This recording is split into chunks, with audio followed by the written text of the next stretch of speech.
Kumusta? Ako ay si Carl Edil R. Pulutan. Ang video na inyong mapapanood ay ang aking pagtulong sa gawaing bahay. Tara na! Ako po ay naghuhugas ng aming pinagkainan. Binanlawan ko po muna ang mga plato para maalis ang mga natirang pagkain. Sinabon ko po ito ng mabuti at saka binanlawan. Sinigurado ko po na wala nang natirang dumi at sabon bago ko po ilagay sa patuluan. Ganun din po ang ginawa ko sa mga baso, kutsara at tinidor.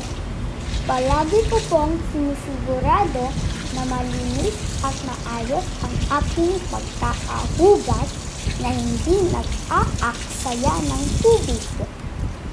Pagkatapos po ay nilinis ko din po ang paligid ng kusina.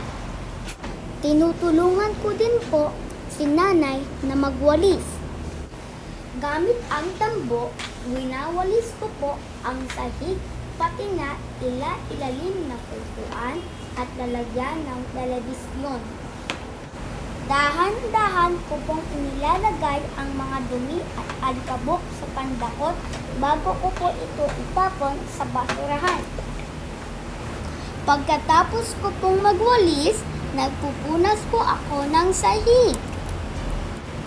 Maayos ko po itong ginagawa upang maalis ang mga nakatikit na dumi at alikabok.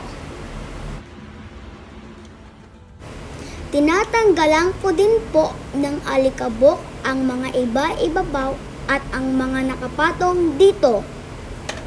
Iniingatan ko po ang mga gamit upang maiwasan ko po na malaglag o makabasag habang nagpupunas.